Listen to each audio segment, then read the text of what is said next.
Jadi memang udah dirusak, bahkan sampai semua sendi kehidupan warga itu sudah dirusak, sehingga untuk melakukan perlawanan kalau kita bayangkan seperti di Bangladesh atau di mana saja, sudah sangat bukan nggak mungkin, tapi sudah dibuat sedemikian rupa secara struktural, sudah dikunci gitu. Makanya mereka sangat percaya diri. Kita tebak-tebakan deh, kira-kira KPU berani nggak menjalankan putusan MK? Menurut saya sih nggak akan berani. Mereka kan juga jangan lupa benar naikin loh gaji-gajinya 50% lagi. Kalau nggak salah ya, mereka ada 50-an% gitu.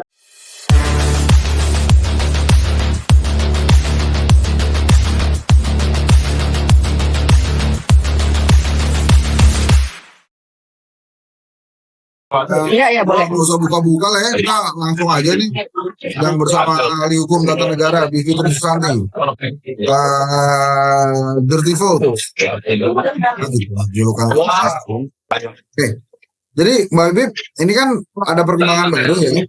Tapi sebelum saya bicara perkembangan baru itu, sebetulnya keputusan MK itu katanya melebihi dari tuntutannya partai politik Gelora dan Partai Buruh ya. Tapi apakah boleh kemudian katanya melampaui? Jadi kalau Partai Buruh dan Partai Gelora itu pengennya hanya partai yang tidak masuk parlemen aja, tapi kemudian hasil MK-nya itu kan nggak ngomongin apa-apa tuh, amar putusannya tuh langsung aja mengatakan bahwa partai politik atau gabungan partai politik peserta pemilu dapat mendaftarkan dan seterusnya. Ini gimana sih sebetulnya Mbak Bib bacaannya? Sebenarnya yang perlu diluruskan pertama, amar putusannya itu kan nggak hanya itu loh.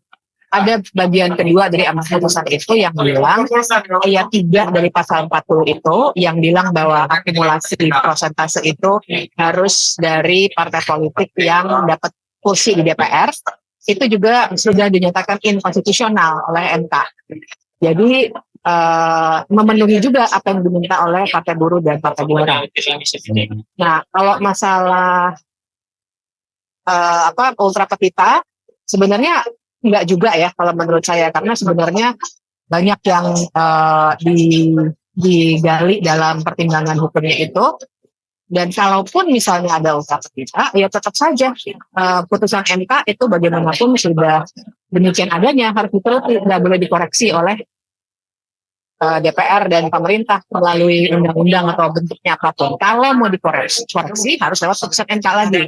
Contohnya misalnya waktu MK sebenarnya ultra petita membuat komisi judisial dulu ya tahun 2006 kalau saya nggak salah. Jadi pertama yang harus diklarifikasi, amar putusan MK nomor 10 itu yang soal ambang batas sebenarnya juga memenuhi apa yang diminta oleh pemohon Partai Gelora dan Partai Buruh, yaitu ayat 3 dari pasal 40 itu juga dinyatakan inkonstitusional.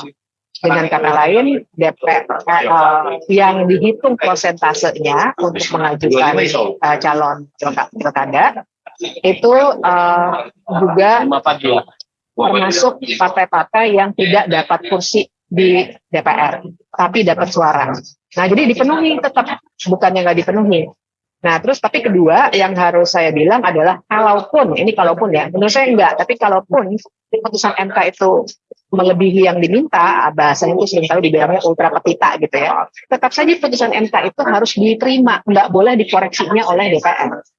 Contohnya dulu tuh waktu tahun 2006 MK ultra petita bilang komisi judisial tidak bisa mengawasi Mahkamah Konstitusi. Kita semua marah, saya sendiri ikut marah, ultra petita memang. Tapi ya apa boleh buat, itulah putusan MK. Kalau mau di-challenge lewat putusan MK lagi. Nggak bisa DPR yang mengoreksi, itu nggak bisa. Nah, jadi argumen kalau misalnya alasannya adalah karena putusan MK itu ultra petita maka DPR harus mengoreksi, itu juga argumen yang salah dan mengada-ada.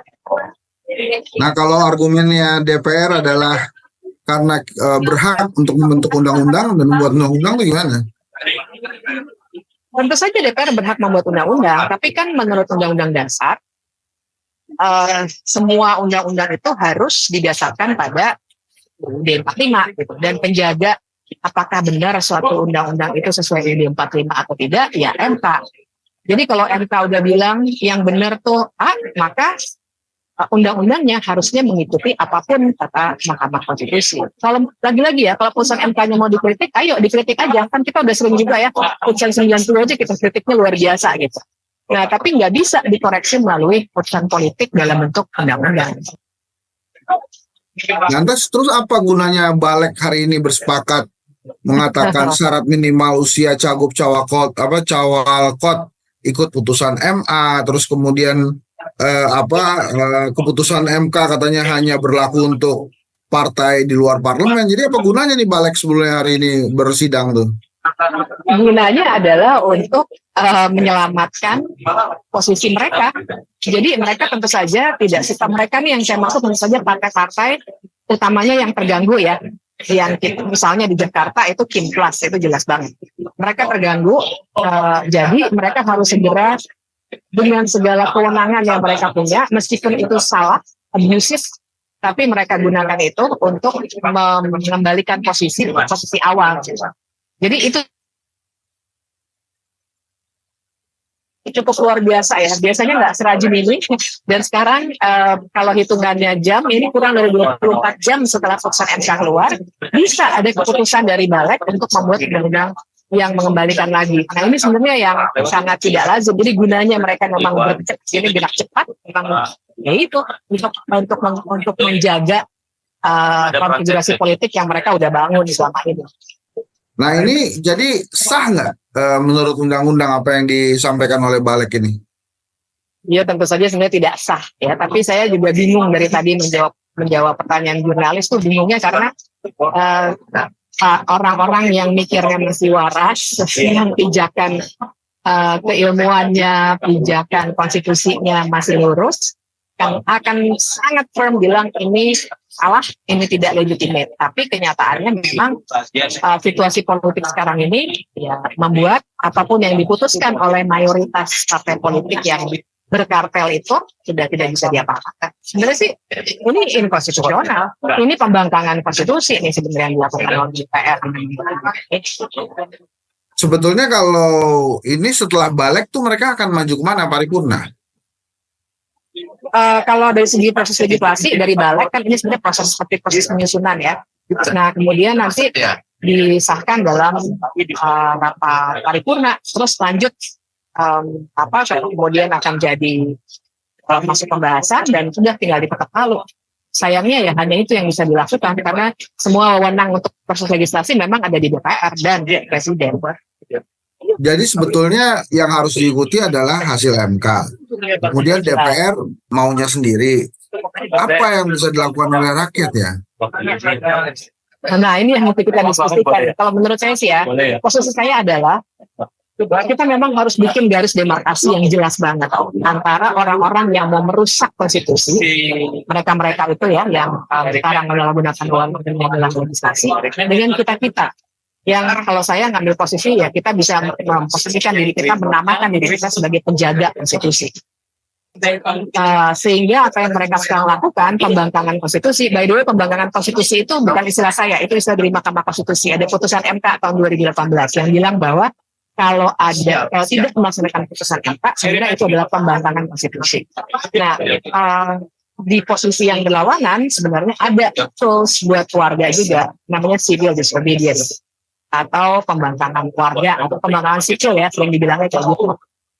Tapi ya konkretnya bisa banyak sih, misalnya kalau kita memboikot pilkada, semuanya nggak milih, misalnya gitu ya. Tapi pembangkangan konstitusi itu sah dan konstitusional karena konsepnya adalah perlawanan tanpa kekerasan. Panjang perlawanan tanpa kekerasan yang dilakukan itu adalah cara yang sah, konstitusional, sesuai dengan asasi manusia dan sudah banyak juga dilakukan di Indonesia. Jadi ini ujungnya kira-kira gimana, Bim? Ini ujungnya itu batal judulnya adalah pembangkangan konstitusi oleh anggota DPR atau gimana kira-kira ujungnya nih? Iya, ini sebenarnya yang sedang kita hadapi adalah sebuah krisis konstitusi. Ini serius banget. Jadi saya tuh dari pagi udah uring-uringan bener ya, jadi curhat juga gue. Tapi ini sebenarnya kita menghadapi apa yang namanya krisis konstitusi. Di banyak negara lain seringkali hal seperti ini akan berujung pada hal-hal semacam kudeta atau Ya seperti yang terjadi di Bangladesh kemarin ya, atau beberapa minggu lalu misalnya gitu, di mana warga itu marah betul gitu. Karena memang nggak ada jalan keluar. Di satu sisi mereka melanggar konstitusinya besar-besaran, tapi karena mereka yang punya wewenang, ya kita nggak punya wewenang kan sebagai warga. Yang kita punya adalah kekuatan sebagai warga. Itu tadi misalnya ada atau apapun lah yang nanti mungkin bisa didiskusikan lebih jauh. Tapi menurut saya memang para politikus yang jelas-jelas ini mesti dikasih dikasih gagasan bahwa ya pada akhirnya kalian salah dan sebenarnya warga itu ingin menyatakan bahwa kalian salah. Ini yang mesti diolah sih ya, kita mesti diskusi lebih panjang soal ini. Tapi menurut saya ini udah krisis konstitusi yang kita memang nggak bisa apa-apa karena yang punya wewenang adalah mereka-mereka itu yang sekarang lagi membolak-balik konstitusi dan membuka warga untuk kepentingan mereka sendiri. Kenapa MK kemudian berani memutuskan hal seperti itu kemarin ya? Nah, itu juga sebenarnya suatu hal yang mari kita selidiki bareng-bareng karena biasanya apa yang diputus di MK itu kita nggak bisa pungkiri ya, pasti dijaga juga sama politik. Bahwa ini bisa lolos, saya kira memang di satu sisi kalau dalam pandangan saya, pandangan warga menurut saya harusnya juga sama. Ini patut disyukuri karena kan dia MK berhasil menjaga ruang demokrasi supaya nggak makin mundur ke belakang. Gitu. Nah, tapi bagaimana itu semua bisa dilakukan di dalam tubuh MK dengan 9 hakim yang masing-masing punya afiliasi politik dan lain sebagainya, itu juga sebenarnya masih mesti dicek apa sebenarnya yang terjadi. Nah, tapi bagaimanapun ini bagus gitu, saya apresiasi sekali putusan ini dan justru karena itulah si para politikus itu langsung tembak-tembit, kocar-kacir dan meresponsnya dengan cara yang brutal sekali. Waktu Gibran langsung ditetapkan atau langsung dilaksanakan. Sekarang tidak langsung dilaksanakan. Apa yang membuat mereka kok pede banget tidak bisa mengulang seperti yang Gibran dapatkan gitu? Mereka tuh maksudnya siapa? Ya anggota DPR itulah. KPU lah, KPU. Yang jelas satu, KPU pasti nggak berani. Ya kan, makanya mereka juga mereka duluan yang kita harus konsultasi dulu nih ke DPR gitu. Nah, tapi DPR-nya sekarang juga harus menghadang dengan cepat karena pertama ada 2 masalah kan sebenarnya kan di putusan yang nomor 60 itu soal ambang batas, tapi ada juga di putusan yang 70 nomornya itu yang soal usia cagup dan seterusnya itu, pokoknya usia pendaftaran gitu ya. Nah, posisinya yang sekarang tidak menguntungkan untuk DPR. Dan untuk politikus, mari kita labelnya secara umum aja ya. Politikus ini nggak menguntungkan. Waktu putusan 90, ya menguntungkan. Karena sebagian besar partai politik maunya memang begitu waktu itu. Terutama yang dominan ya.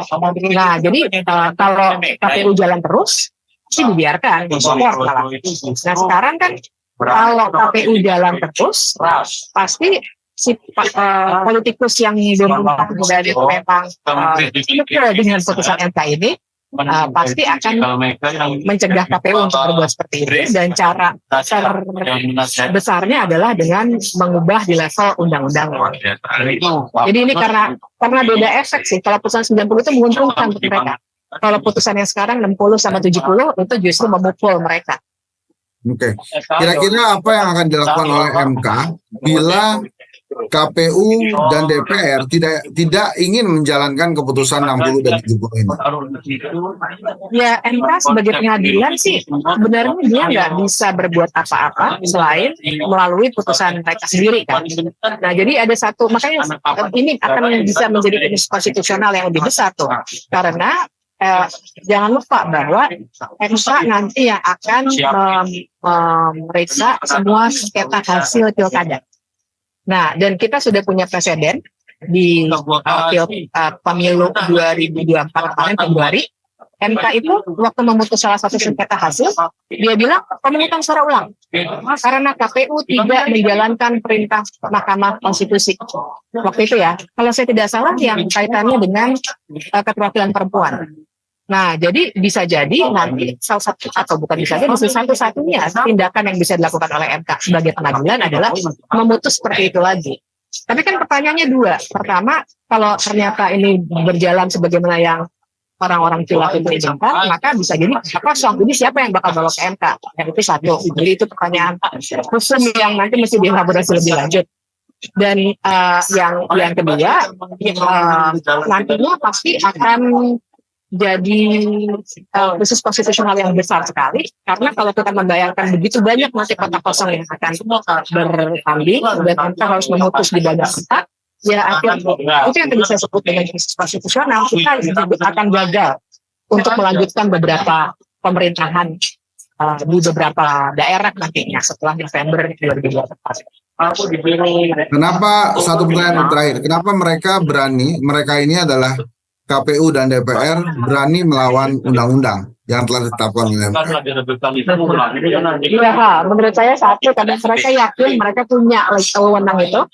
Dan ini kan yang sering saya omongkan juga ya, dan saya tulis juga di majalah Tempo waktu itu, edisi 10 tahun Jokowi.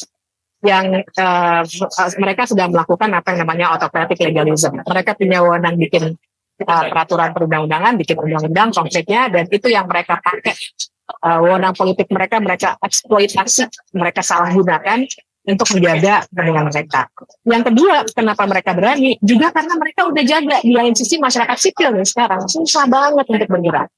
Mau mengharapkan anak-anak mahasiswa misalnya, mereka sudah dijaga duluan dengan misalnya keharusan kuliah 3,5 sampai 4 tahun, dengan kemungkinan di skors atau bahkan dikeluarkan oleh rektor-rektor yang ada di bawah pemerintah misalnya, dosen juga dalam situasi yang sangat sulit. Jadi memang udah dirusak, bahkan sampai semua sendi kehidupan warga itu sudah dirusak, sehingga untuk melakukan perlawanan kalau kita bayangkan seperti di Bangladesh atau di mana saja sudah sangat bukan nggak mungkin, tapi sudah dibuat sedemikian rupa secara struktural, sudah dikunci gitu. Makanya mereka sangat percaya diri bahwa juga nggak akan ada perlawanan yang bisa secara cepat dikelola.